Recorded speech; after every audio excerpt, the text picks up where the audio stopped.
1. Hiya, so for the final part of our chicken, we're going to use the second breast.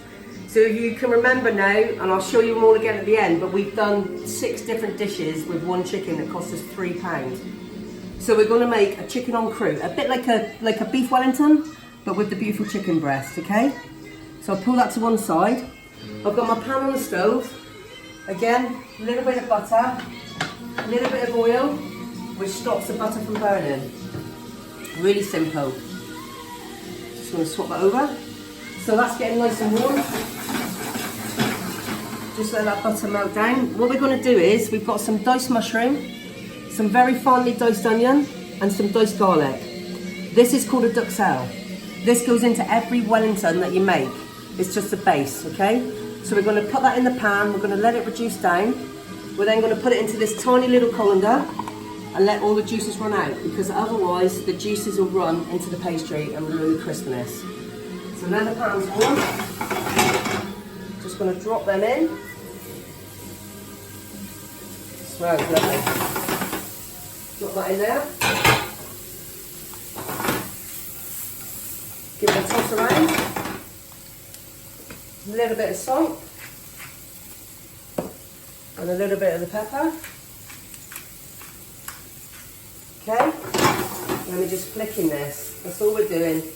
We just want it to soften. We don't want it to be cooked completely through, because all the flavours then will go into the chicken. If you come back to the chicken now, like I said on the other one, these are very big. So we're going to put our fingers underneath, run the skin off, because obviously that won't go crispy under the pastry. There's no point. Throw that in the bin. On this one, I am going to take my fillet out. I'm going to keep that fillet, and somewhere down the line, I'm going to have a beautiful panko chicken fillet. So, the chicken is now ready, okay? So is my mushroom duxelle. Okay, so we're going to pour the duxelle into the container, into the sieve. Just let all the juices drip out of that one. Pan back on. Again, mums, less washing, we're reusing. A little bit of olive oil. Going to let that get really, really hot, and then we're going to seal the chicken. Obviously, we want to give it a bit of a helping hand, okay? Just move that one out of the way.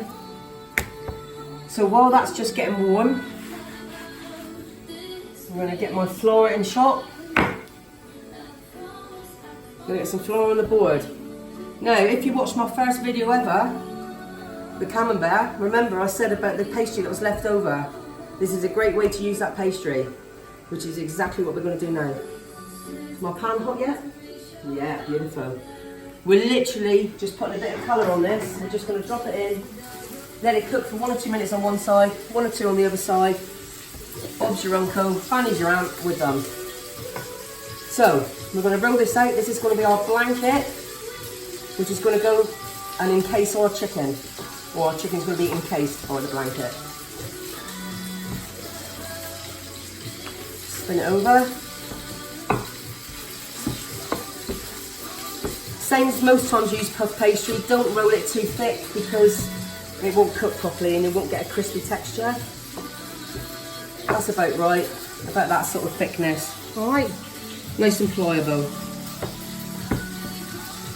So we've got that like that. I'm now going to spin my chicken. It's got a nice bit of colouring on it, can you see that? Yeah.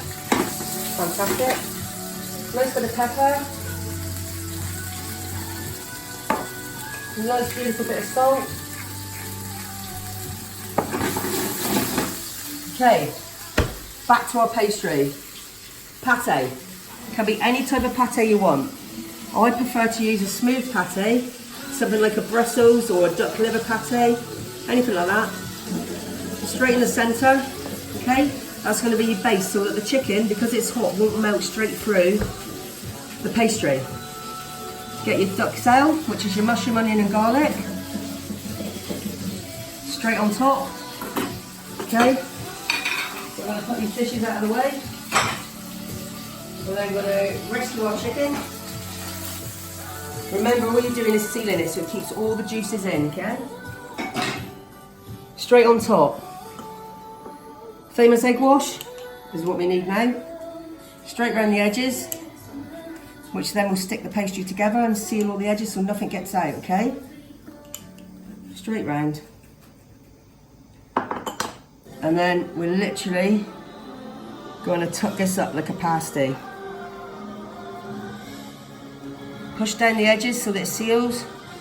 Spin that around like that. I'm going to cut a bit off because I think we don't need as much as we've got there. And then you just fold, a bit like a pasty, all the way around. Fold and push, fold and push, fold and push, fold and push, fold and push, fold and push. Okay? Beautiful. On top, with the back of the knife, we're just going to do some zigzags. Okay? Like so. Got our little baking tray.